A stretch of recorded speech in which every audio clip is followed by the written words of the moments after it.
7 dosa besar yang membinasakan. As-sab'ul mubiqat. Membinasakan boleh jadi dalam arti hadirkan satu hal yang tidak nyaman dalam kehidupan di dunia, membinasakan ketenangan, membinasakan kebahagiaan, membinasakan satu harapan, dan juga memberikan satu kondisi yang binasa saat kembali pada Allah Subhanahu wa taala di akhirat kelak. Artinya, dosa ini memberikan satu pengaruh yang sangat buruk baik bagi kehidupan dunia pun dengan kehidupan akhirat. As-sab'ul mubiqat, satu di antara 7 itu ialah qatlun nafsil lati haramallahu illa bil haqq. Membunuh satu jiwa, menghilangkan nyawa dengan cara yang tidak dibenarkan oleh hukum, oleh ketentuan yang berlaku.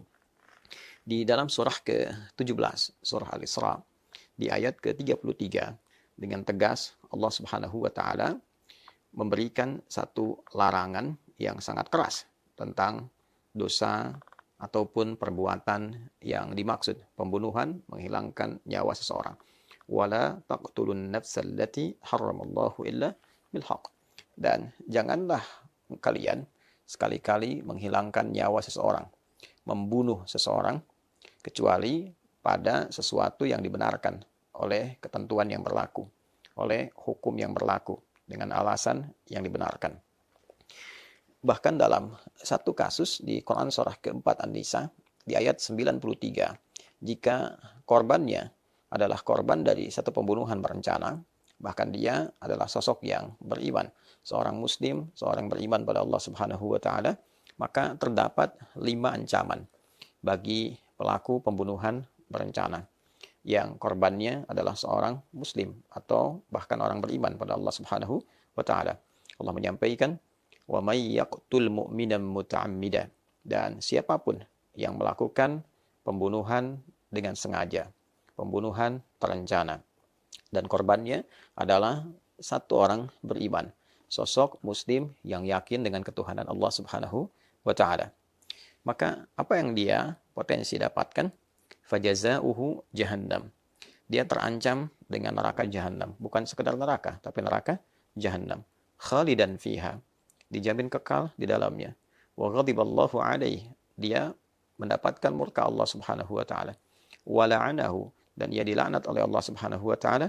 Kemudian yang kelima, wa a'adda lahu 'adzaban 'azima, dan dijanjikan oleh Allah siksa yang sangat berlipat.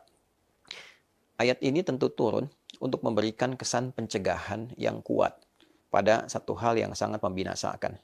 Membunuh seseorang dalam kehidupan di dunia ini tentu memutus harapan ia untuk mengumpulkan banyak nilai-nilai kebaikan, memberikan kontribusi yang positif dalam nilai kehidupan berkemanusiaan, membunuh cita-cita dia, membunuh, menghentikan semua proses kebaikan yang mungkin sedang ia tenun, dan tentunya juga membunuh, menghentikan berbagai macam ragam kegiatan positif, amal soleh yang mungkin sedang ia siapkan. Untuk itu, kemurkaan Allah lahir dengan menghadirkan 5 ini, sekaligus memberikan sebuah pengingat, jangan sampai terjadi hal yang demikian. Sudah menjadi fitrah dalam kehidupan kita bahwa setiap perbuatan yang buruk itu, yang kadarnya bisa menghancurkan, memutus berbagai harapan, atau extraordinary crime, tentu ancamannya pun sedemikian tinggi. Pembunuhan, narkotika, dan kegiatan-kegiatan sejenis mendapatkan ancaman yang tidak ringan di dalam pasal-pasal hukum positif. Undang-undang, kitab undang-undang hukum pidana, bahkan terancam juga dengan pidana mati. Oleh karena itu, wajar jika hukum dunia saja sedemikian ketat, maka hukum akhirat pun sedemikian dahsyat. Apa hikmahnya? Hikmahnya adalah sadd dzari'ah. Dalam ilmu ushul fiqih, untuk mencegah seseorang bertindak di luar batas kewajaran sehingga terperosok pada risiko yang demikian besar. Nah, untuk itulah kemudian hukum ketat dihadirkan supaya tidak dilakukan. Artinya kalau ada orang yang sengaja melakukan dan telah mengetahui ancamannya, telah mengetahui potensi hukumannya, maka orang ini memang sedang berada dalam kondisi di luar batas kemanusiaan.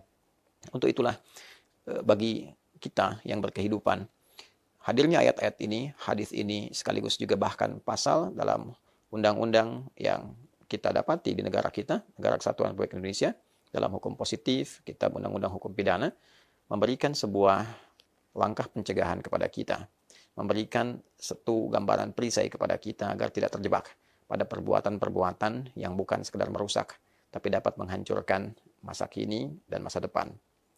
Yang kedua, bila pun ada orang yang telah masuk pada lingkup itu, maka tetap ada jalan untuk kembali.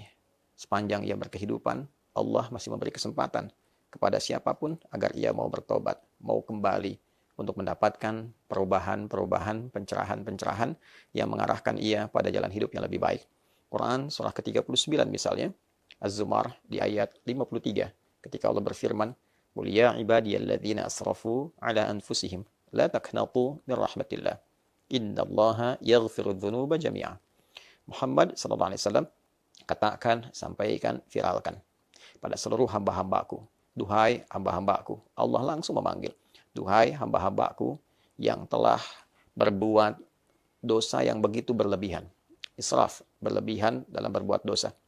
La taqnatu min rahmatillah. Jangan putus asa dari rahmat Allah Subhanahu wa taala. Allah memberikan kesempatan untuk kembali memperbaiki diri, membuka lembaran hidup yang lebih baik, memperbaiki keadaan yang sebelumnya bahkan berada dalam kondisi yang gelap. Innallaha yaghfiru dzunuba jami'a. Sungguh Allah akan mengampuni seluruh dosa-dosa yang pernah dikerjakan itu bila pelakunya mau kembali bertobat, mengakui, menyesali, berkomitmen untuk merubah diri. Untuk itu, bila pun ada orang-orang yang terlibat dalam satu dosa yang dimaksudkan, misal yang sekarang sedang viral, yang menimpa seorang sosok perempuan di tahun 2016 yang sekarang viral dibicarakan, dan ada beberapa orang yang diduga terlibat dalam proses pembunuhan dimaksud sampai sekarang belum ditemukan, maka setidaknya apa yang kita sampaikan ini memberikan satu himbauan agar sebaiknya dan alangkah itu yang terbaik dilakukan untuk menyerahkan diri, kemudian bertobat dibandingkan dengan akan selalu diliputi dengan kegelisahan, ya, penyesalan, kegelapan, tidak pernah tenang. Apakah nyaman berkehidupan seperti itu? Dan mendapatkan ancaman bila tidak benar-benar bertobat, sampai kemudian setelah wafat pun keadaannya masih terancam. Akan lebih baik bila kemudian berusaha memperbaiki diri, menyerahkan diri, memperbaiki hidup, meminta maaf pada keluarga korban, minta maaf pada masyarakat yang mungkin juga terdampak pada hal demikian. Setelah itu berusaha untuk membuka lembaran hidup yang baru, menunggu waktu kapan kita kembali kepada Allah dalam kebaikan, dan semoga dengan itu Allah mengampuni kita seperti apa yang telah Allah janjikan dalam firman-Nya. Itu lebih baik ditempuh dibandingkan dengan berbagai macam pilihan-pilihan yang tidak positif untuk didapatkan.